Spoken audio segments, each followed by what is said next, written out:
Oi, gente, tudo bom? Então, hoje eu vou dar mais uma avançada na nossa conversa sobre os estágios, mas hoje eu vou contar com a ajuda de uma pessoa que é muito especial para mim, minha queridíssima professora Thaís. Ela vai dar uma conversada com a gente sobre a ética profissional do estagiário, uh, e também sobre os comportamentos que a gente, enquanto tal, devemos observar. Então, vamos conversar com ela. Então, gente, essa aqui é a queridíssima Prof. Thaís, que eu tenho muito orgulho de ser a orientanda. Prof, eu começo te perguntando: existe ética profissional para os estagiários? Bom, primeiro, Brenda, muito obrigada pelo teu convite. Adorei muito a tua iniciativa e quero dizer aqui a todos que estão nos ouvindo, né, que a Brenda é uma das minhas queridas alunas, né, minhas orientandas do coração já, e uma aluna de excelência na FMP. Então, não me surpreende, né, essa iniciativa de compartilhar bastante da experiência que ela já tem e de toda a construção que ela tem feito durante o estudo do direito e se tornando uma das nossas mais carismáticas e mais estudiosas e, assim, mais brilhantes alunas da FMP. Muito obrigada pelo Ai, convite, ainda mais para falar desse tema que nós já conseguimos compartilhar em alguns momentos, né, lá nas aulas. Sei do teu interesse por essa temática e já conversando um pouco sobre isso, né? Quando nós temos toda uma legislação ou toda uma importante iniciativa do estabelecimento de que numa carreira é importante ter uma padronização do comportamento, vem no sentido de que sempre em todas as profissões há um comprometimento social, né? Quando a gente vai ser um profissional, a gente nunca pode esquecer, ainda mais na nossa carreira do direito como um todo, independentemente das áreas, que nós temos um compromisso com a sociedade, com o retorno, né, para as instituições da nossa atividade, do dizer o direito, e por causa disso, nós vamos então encarar no mundo do direito uma série de legislações que vão ao encontro do que tu estavas dizendo aí no início, mostrar o quanto alguns comportamentos devem ser repetidos e são, na verdade, estimulados como comportamentos corretos que estão de acordo com a carreira na qual escolhemos, né, e que vamos seguir, e outros comportamentos que realmente devemos evitar. Algumas carreiras com um grau de instrução um pouco mais explicitado, né, e mais sancionatório, e outras que deixam um padrão mais solto, né, digamos assim, né, mais livres, né, e não tão sancionadores e que chega até um processo disciplinar. Para os estagiários, todas as legislações que temos, independentemente do estágio em que tivermos, nós estamos já nos comprometendo eticamente. Ou nos comprometendo assim como um profissional. Porque no momento que somos estagiários, não só estamos nas instituições ou nos escritórios e já tendo contato com a carreira e fazendo atos, mesmo que acompanhados, que estão de acordo com toda a previsão do que é ser profissional, mas também porque o estagiário é um aprendiz do que vamos ser profissionalmente. Então, se nós estamos dentro de um estágio aprendendo a ser um profissional, também temos que aprender a ser um profissional já nos comprometendo com o estabelecimento mínimo de comportamentos adequados dentro da profissão. e tenho uma dúvida, assim, que eu tenho em relação a essas questões, em especial o estagiário. Existe diferença nesse dever de comportamento para o estágio exercido em cargos públicos e nos privados? Existe sim, porque as legislações são diferentes, né? Então, se tu tens legislações específicas para determinadas áreas, o estagiário segue aquela específica legislação, né? No mundo do direito isso é muito definitivo, assim, né? Nós temos para o mundo da advocacia uma legislação específica da OAB, né? Estatuto, Código de Ética, Regulamento Geral. E para cada carreira pública nós vamos ter, né, para os juízes, promotores e os regimentos internos dos tribunais também, né? Que já ali também há uma exigência de conduta profissional e daqueles que servem ao tribunal, né? Servem àquela instituição. Então, sim, temos legislações diferentes, e aí, com legislações diferentes, existem propostas de comportamento também diferenciadas. Então, como estagiário, uma vez que eu me vinculei àquele espaço, eu fico também obrigada a observar, então, o regramento daquele lugar.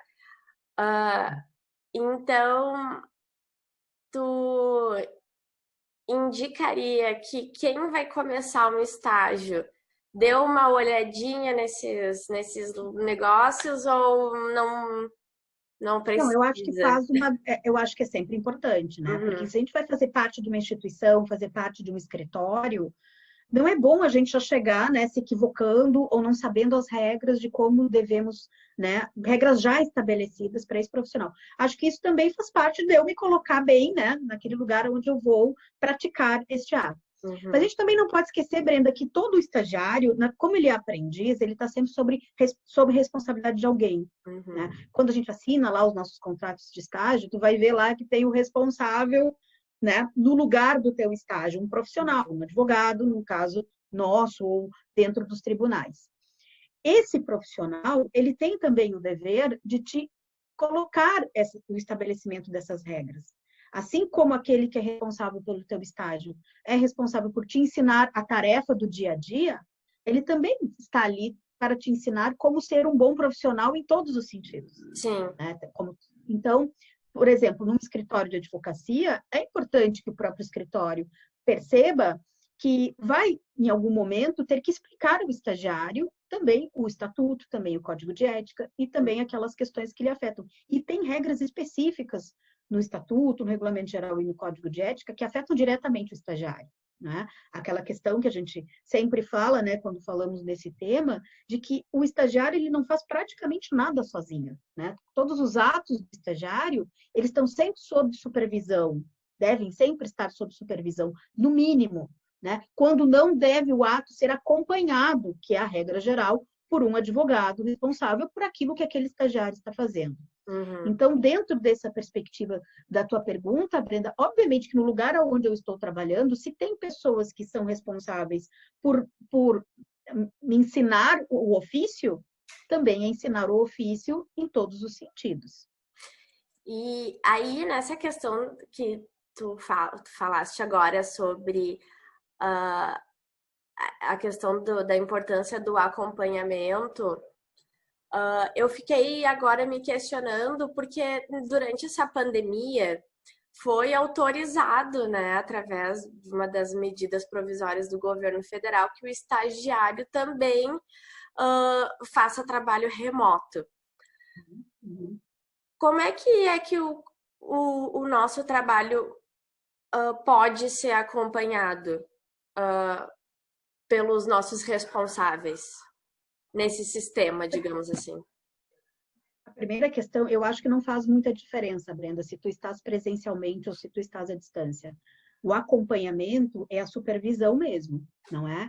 O repasse das atividades, a correção das tuas atividades, controlar o teu horário de trabalho, né? Então, sempre alguém ali supervisionar no sentido de, se tu não podes fazer uma atividade sozinha, essas atividades têm que ser repassadas por um responsável, por um profissional. Ao mesmo tempo que o retorno tem que ser de correção, tem que ser, né, de acompanhamento, de também te repassar aquilo que não foi bem feito. E acho que isso não faz muita diferença, talvez em alguns momentos prejudique, ou tenha que ser numa outra estrutura, do que a gente estar ali do lado do teu supervisor. Acho que só o meio que muda. Mas a atividade em si, ela deve se manter no sentido de cuidar, né, esse profissional, de que atividades ele passa para o estagiário, de como ele controla os horários de trabalho, do que realmente o estagiário está fazendo, corrigir, retornar a correção, porque, na verdade, a lógica, então, do estágio é realmente o ensino. O estagiário é um aprendiz, não é? Então, todas as atividades que o estagiário faz devem ser não só supervisionadas, como corrigidas e também dar o retorno para o estagiário daquilo que não foi adequado e daquilo que está adequado. E quando a gente assina os nossos contratos de estágio, os nossos termos, sempre vem a assinatura da instituição também, que lá na FMP, né, todos os meus contratos de estágio estão ali com a assinatura da Prof. Thaís, da nossa coordenadora, né? A coordenadora do núcleo de prática sempre tem a competência da assinatura, de ser a responsável acadêmica pelo estágio. E aí eu ia perguntar, porque ao final de cada semestre, enfim, a gente também levava para a instituição os resultados, digamos assim, o nosso acompanhamento, né? O que é que a faculdade faz com essas informações? Como é que funciona esse acompanhamento daí pela instituição? Que é uma dúvida que eu já vi que teve vários outros colegas de estágio que também tinham. Bom, é uma questão só apenas de regulamentação. Nós temos uma lei dos estágios, não é? E o estágio, na verdade, ele é o validado. Se tu estás fazendo um estágio no direito, nenhuma instituição vai te aceitar se não tiver uma faculdade que diga assim, a Brenda está fazendo atividade aqui na faculdade, então tu estás fazendo, então tem que ter a chancela acadêmica de que tu estás cumprindo o requisito de ser uma estagiária na área do direito, que é estar regularmente matriculada numa faculdade. Quem faz essa parte burocrática, né, dessa validação, dessa dupla validação, tanto no local de estágio quanto na faculdade, ali somos nós, né, no núcleo de prática e com o registro acadêmico da faculdade, que tem uma parte burocrática, que passa, então, pelo crivo do jurídico também da faculdade, e, então, a responsável acadêmica sempre tem que ser aquela que coordena um núcleo de prática, exatamente porque depois os relatórios passam por mim também, não é? Então, assim como a gente está chancelando que tu és uma aluna e que tu vais fazer um estágio, também tem que vir o retorno do estágio das tuas atividades. Então, é uma chancela dupla, né? Por isso que passa também pelo crivo da faculdade.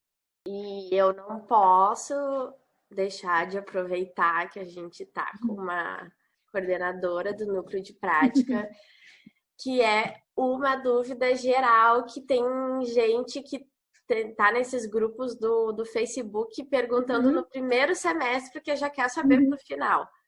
Qual é a diferença entre o estágio obrigatório e o não obrigatório? O estágio não obrigatório é aquele que tu faz durante a faculdade e que ele conta como atividade complementar.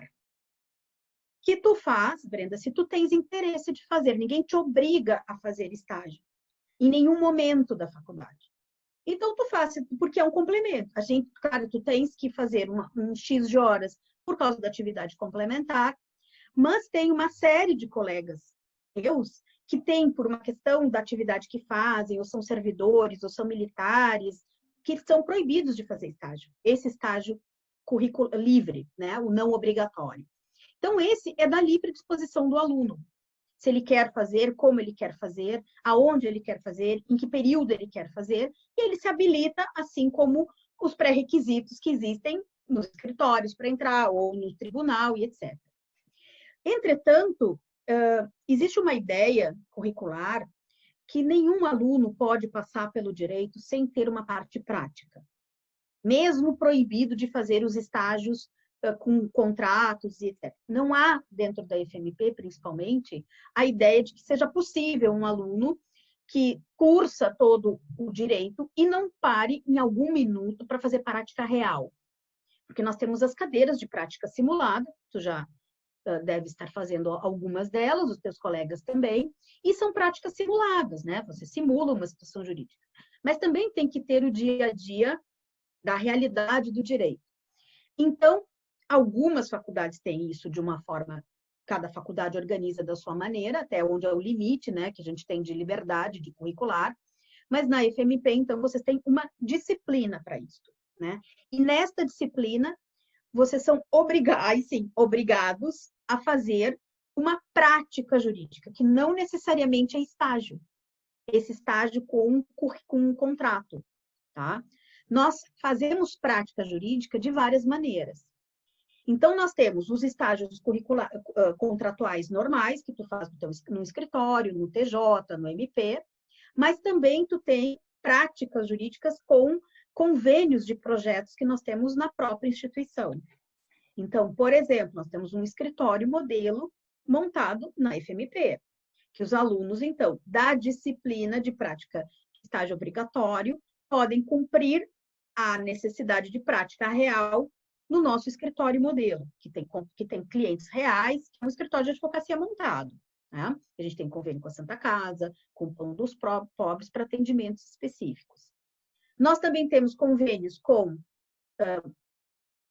a Polícia Civil, onde a gente faz um trabalho ali de prática jurídica dentro das delegacias, com um projeto de mediação.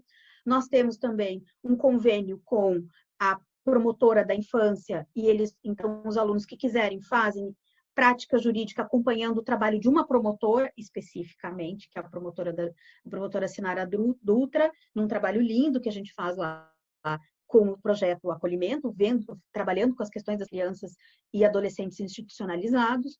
Então, a gente tem uma série, estou dando alguns exemplos, de projetos de prática jurídica para cumprir essa disciplina, que se chama estágio obrigatório, mas que, na verdade, é de prática obrigatória, que não precisa ser somente com os estágios em contratos. Agora, daí, a partir da tua vivência como uma profissional formada, com a tua carreira já consolidada, o que é que tu elencaria como importante para a gente que está fazendo estágio? Não sei, não só na questão de aprendizado que se espera da gente, mas também o que é que a gente tem que ter, como é que a gente deve se portar, não sei, o que é que tu acha que todo aluno que quer fazer estágio teria que saber? Eu acho que o principal da necessidade do estágio, ou fazer estágio, é a gente se encontrar na carreira. Porque o estágio nos dá um pouco mais, nos aproxima de uma possível escolha de carreira. Então, alguns alunos já chegam muito já decididos de uma carreira, mas isso é raro. Eu não vejo isso como uma coisa muito comum. Alguém que já saiba, né, o que exatamente vai ser. Até porque algumas coisas mudam durante a própria faculdade, tendo tanta informação. Mas eu acho que realmente o estágio ele te aproxima muito de uma escolha profissional. E entendo também que o estágio ele ajuda a uma complementação do conhecimento jurídico. Não só de eu me encontrar na carreira, mas também de eu entender como aquilo que de forma abstrata, ou às vezes de forma muito distante, porque o conhecimento jurídico tem o seu lugar da abstração, né, da teoria, como aquilo vai chegar no que é realmente a função do conhecimento jurídico, que é resolver as questões do mundo real, não é? Então, o estágio ajuda muito nisso. Mas, ao mesmo tempo, eu tenho que ter um cuidado para que essa participação nos estágios não me prejudique no estudo do direito. Porque muitas vezes não adianta eu ver as questões práticas passando na minha frente, que se eu não tenho uma boa apropriação teórica, aquelas questões vão passando na minha frente, eu não sei nem o que elas significam. Então, eu não me ajuda o estágio nessa complementação, ou ou entender que tudo aquilo que eu estou estudando abstratamente está ali no mundo real, na minha frente, para uma decisão jurídica, ou para uma solução jurídica, ou para a intervenção do direito, que é realmente a função, né, de tudo que a gente está trabalhando ali teoricamente. Acho que uma postura de aprendizado, né, de retirar tudo aquilo que um estágio pode me colocar. Normalmente, né, os alunos têm ficado 2 anos nos estágios, porque tu pode renovar, né, tu fica 1 e renova por mais 1. Eu acho, para alguns estágios, eu acho muito tempo. Eu entendo, né, que a gente, às vezes, quando aconselha, a gente aconselha no mundo ideal, né, mas muitos de vocês, os estágios ajudam, né, na economia financeira, doméstica, né, ou então, e tem estágios que são muito mais confortáveis em relação a isso, né, uma hora menor, né, uma disponibilidade para estudar, e alguns, principalmente estágios em escritório, né, demandam, né, 8 horas, às vezes, diárias de trabalho. E então, às vezes porque isso é necessário, né, para a questão financeira, mas se puderem escolher, né, se puderem ter não isso como uma primeira necessidade, escolher estágios que te possibilitem se experimentar profissionalmente. Então, vai lá para o MP, muda de área lá no MP, vai para a defensoria, vai para a magistratura, vai para os escritórios e, de uma certa maneira, se já tem uma certa inclinação profissional, já tem uma boa escolha, no final da carreira já meio terminar, no final do curso, já terminar o curso estagiando na área que tu gostaria de ser profissionalmente, porque aquilo já vai te dando, né, condições do concurso ou nos escritórios para ser efetivado, não é? Tem muitos alunos nossos da FMP que estão estagiando em escritórios no fim do curso e, na verdade, já estão com a efetivação pronta, não é? Ai, Então, isso é um boa. ganho profissional muito grande, né, Brenda? Que tu já sabe que tu já sai do curso já né, direcionado profissionalmente. E tem uma dica que tu deu uma vez pra gente em sala de aula, e eu vou tomar liberdade de dividir, já linkando outro aspecto da nossa vida acadêmica, que é o TCC. E eu me lembro que tu disse, conforme a gente vai chegando nesse final, em que a gente também está pensando já no TCC, em equilibrar os dois. Tipo, tu tá fazendo um estágio na área que tu pensa em fazer o TCC, né? Da tua experiência, quem não seguiu isso, teve mais trabalho? Essa colocação, né, é bem mais para um tipo de uma orientação, né, um conselho, porque vocês chegam assim na metade do curso, ali provavelmente quando eu disse isso para vocês, né, em sala de aula, e que já tem que ter um endereçamento, né, o pensar o sair da faculdade, né? E esse final do curso gera uma série de demandas para vocês, né?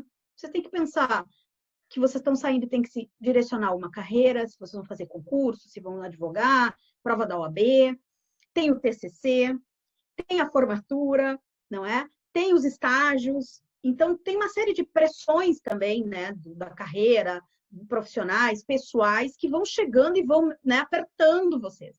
Então, se daqui a pouco, quando tu te depara e tu tá num semestre resolvendo TCC, tá resolvendo fazer a prova da OAB, tu estás no fim do curso e tu quer curtir, que tu vai te formar, então quer começar a preparar a tua festa, e daqui a pouco tu tá no mesmo semestre fazendo isso, é porque provavelmente tu não te preparou antes para esse momento. De saber que no 8º eu já posso fazer um bom projeto de TCC, que daí eu já tô lá no 9º fazendo TCC. Quando que eu vou fazer a prova da OAB? São 3 provas por ano, então eu posso administrar isso durante um ano inteiro. Não fazer com que o semestre, né, os semestres coincidam, né, onde eu estou fazendo o TCC e aí eu tenho banca e aí eu tenho prova da OAB junto. Não precisa. Consegue, se tu planejar bem, né, o teu final de curso, estabelecer que essas datas não vão coincidir. E é isso que eu estava falando para vocês lá, provavelmente naquele dia, né, de dizer, olha, planejem quando. Se você está fazendo um estágio, você está bem no estágio, está aprendendo horrores no estágio, por que não aproveitá-lo para ser o tema do teu TCC? Tem contato com as pessoas, tem contato com estudo de caso, de alguma temática. Se tu estás muito bem, como tu, fazendo um laboratório de iniciação científica, que tu já vem trabalhando, que tu já vem construindo, já vem lendo, por que isso já não se torna o teu TCC? Na mesma temática? Não é? Então, isto, tu já pode pensar no teu curso como um todo. né? Que as coisas vão, né, facilitando. Se tu já está estudando uma área, se tu já gosta de uma área que é nela que tu está estagiando, se é nela que tu já vai te encaminhar profissionalmente, por que teu TCC também não pode ser naquela área? Por que a tua segunda fase da OAB também não é naquela área? Tu já começa a criar um ciclo também de tu virar daqui a pouco um especialista numa determinada área. Ou não, se teu interesse são múltiplos, mas se tu planejares bem, né? Então vou fazer TCC num momento e depois eu vou estudar para a OAB, porque a minha segunda fase vai ser noutra área. Então tu tens que colocar isso no teu planejamento desta forma. Então é isso que um aluno lá do 6º, 7º semestre tem que começar a pensar. Se eu quero fazer um trabalho de conclusão com a professora Thaís, eu tenho que conversar com a professora Thaís lá no 6º, 7º semestre. Primeiro, porque a gente não tem vaga sempre, porque tem que escolher um tema, porque já tem que começar leituras, daqui a pouco começa com um laboratório de iniciação científica, para já ganhar, né, ganhar horas, né, já tem uma outra experiência, já apresenta um trabalho num salão de iniciação científica, onde ali tu já te experimenta em apresentar, onde tu não está sendo avaliado no sentido de rodar ou ser aprovado, não é, Brenda? Tu já vai ali para quebrar um gelo, não foi? Não foi, né? Então, ali, agora, depois eu vou para uma banca, mas eu já fiz uma apresentação, que talvez não fosse ainda de vida ou morte, como é no TCC, mas eu já me experimentei ser avaliada, falar com o público. Então, são passos que vocês vão dando, que se vocês se organizam, vai gerando uma, né? E a gente vai criando um corpo de conhecimento, a gente também vai né, vai criando também currículo, que já na faculdade tu já fez salão, tu já fez iniciação científica, tu fez um bom TCC, tu já passou na prova da OAB, já na faculdade, então isso vai tornando tu também interessante para o mercado, não é, Brenda? Que daí na faculdade tu já está te preparando para a saída. Sim. Não deixar depois da saída para resolver algumas coisas, não é? É.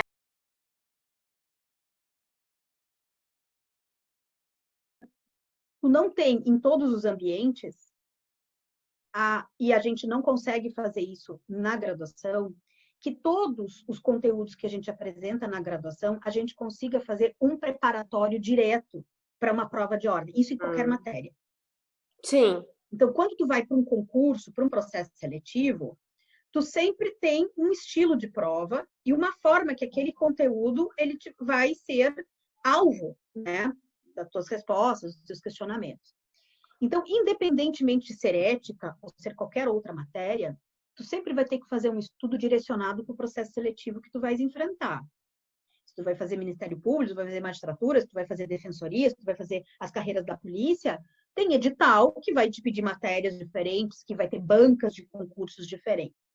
Então, mesmo que a gente consiga explorar o tema da ética jurídica nas carreiras, a gente não fala só da advocacia, mas é um espaço de graduação, onde tu está explicando para o aluno como tu explica as outras. Agora, quando tu vais te preparar para um exame de ordem, com esta matéria, ou tu vais fazer um estudo sozinho, específico, olhando as provas, olhando a matéria, direcionado para como ela é exigida, ou tu vai para os cursos preparatórios, e aí eu tenho, outros colegas têm, tenho no FMP, tenho particular, tem outros colegas, né, colegas que estão no mercado há muitos anos, fazendo aulas específicas, né, dos conteúdos do exame de ordem.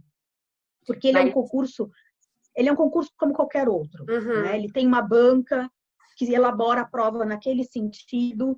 Então, muitas vezes, tu conhece a área, mas se tu não sabe como aquilo vai ser perguntado, muitas vezes tu tem dificuldade em responder alguns questionamentos. Então, a gente faz um preparatório para aquele tipo de questionamento. Por exemplo, a questão ética na prova da OAB, a legislação e ética, não cai na parte prática, só cai na parte objetiva. Então, tu tens um formato de questionamentos quando é uma questão objetiva, que é diferente quando se tu tivesse questões dissertativas para responder sobre o assunto. Já aí tem uma grande diferença. Então, eu estudo para responder questões objetivas. Então, tem certos questionamentos que não se pode fazer, porque seria uma questão abstrata, porque seria uma questão de ponto de controvérsia, como em outras matérias. Se tu vê como cai, por exemplo, a matéria de penal numa questão objetiva é diferente da parte prática que cai em questões dissertativas e uma peça profissional, não é? Então, é mais isso, Brenda. Eu acho que a gente tem que se preparar para aquilo que a gente vai ser alvo, não é? Então, um preparatório, mesmo que tu tenha assistido, facilita bastante se tu já conheceu a matéria, não é?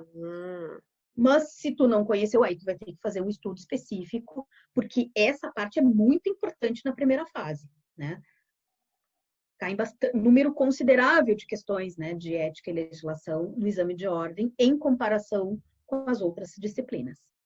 Prof, muito, muito, muito obrigada por tu te dispor a conversar comigo e, consequentemente, com mais gente, né? E eu sempre digo que muito do que eu me desenvolvi enquanto estudante foi porque eu sempre tive essa cara de pau de ir fazer um monte de pergunta, porque não adianta, vocês têm algo que eu não tenho, e não tenho mesmo, que é vivência, né? Vocês têm... É só o que nos diferencia, a gente só viveu um pouquinho mais. Um pouquinho mais só. Então eu queria te agradecer por tu dividir esse teu tempo. O prazer conosco, é todo meu. Tua sabedoria conosco. Imagina, querida, imagina. A gente faz tantas conversas interessantes fora daqui, né? É verdade. Ali como minha aluna, como minha né, que a gente pesquisando junto, que para mim aí sim é uma satisfação, né, como professor, encontrar alunas como tu aí para a gente trocar umas ideias e crescer também. Ai, que bom. Obrigada pela oportunidade também. E a gente que super agradece.